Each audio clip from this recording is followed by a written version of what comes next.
Hello friends, welcome to bliss cinemas. இன்னைக்கு நம்ம Tamil டப்பிங்கில் தியேட்டர்ஸில் release ஆயிருக்க அனகோண்டா படம் எப்படி இருக்குன்னு பார்க்க போகிறோம். வாங்க வீடியோக்குள்ளே போகலாம். இந்த படம் பார்த்தீங்கன்னா ஒரு ஆக்ஷன் அட்வென்ச்சர் காமெடி படமாக ரிலீஸ் பண்ணியிருக்காங்க. இப்போ இந்த படத்தோட கதையை பற்றி பார்க்கலாம். படத்தில் பார்த்தீங்கன்னா ஒரு குரூப் ஆஃப் ஃப்ரெண்ட்ஸ் அவங்க பார்த்தீங்கன்னா சின்ன வயசில் அவங்க பார்த்த அனகோண்டா படத்தை ரீக்ரியேட் பண்ணணும் அப்படின்ட்டு பார்க்குறாங்க. அதுவும் காமிக்கலாக ரொம்ப ஜாலியாக பார்க்குற படமாக பண்ணணும் அப்படின்றதுக்காக களத்தில் இறங்குறாங்க. அதுக்காக ஷூட்டிங்கும் ஸ்டார்ட் பண்ணுறாங்க. அதில் ஒரு சில சம்பவங்கள் நடந்து போயிடுது. அதனால இவங்க ஃபாரஸ்ட்குள்ளே போயிட்டு ரியலாக ஷூட் பண்ணோம் அப்படின்ட்டு பிளான் பண்றாங்க. அப்போ உண்மையாலே ஒரு பாம்பு இருக்கு. அதுக்கப்புறம் நடக்கிற சுவாரஸ்யமான சம்பவங்கள்லாம் என்ன அப்படின்றத ரொம்ப சூப்பரா காமெடி கலந்து சொல்லியிருக்க படம் தான் இது. இப்போ இந்த படத்தோட பாசிட்டிவ் நெகட்டிவ் பத்தி பார்க்கலாம். பாசிட்டிவ், கண்டிப்பா ஸ்டோரி படம் சொல்லலாம். ஒரு இன்ட்ரெஸ்டிங்கான ஸ்டோரி படம் தான். நம்ம ஆல்ரெடி அனகோண்டா படத்தெல்லாம் பார்த்து மிரண்டு போயிருக்கோம். அதுல ஒரு படத்தை அப்படியே காமிக்கலா டெவலப் பண்ணா எப்படி இருக்குன்ற மாதிரி கான்செப்டை ரொம்ப நீட்டாவே யோசிச்சிருக்காங்க. அதை பெர்ஃபார்மன்ஸ்ல படத்தில் நடிச்சிருக்க ஒவ்வொருத்தருமே நீட்டான பெர்ஃபார்மன்ஸ் கொடுத்திருக்காங்கன்னு சொல்லலாம். குறிப்பா மெயின் கேரக்டர்ஸ்ல நடிச்சிருக்காங்க எல்லாரும். ஒவ்வொருத்தருக்குள்ளயுமே ஒவ்வொரு காமிக்கல் லாங்குவேஜ் வச்சு ரொம்ப நீட்டாவே பிரசன்ட் பண்ணிருக்காங்க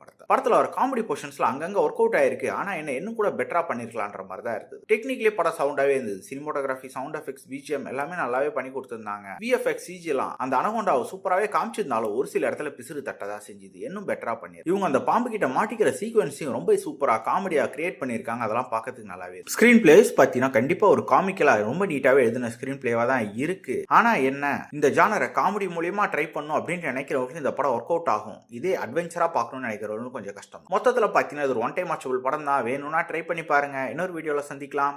தேங்க்யூ.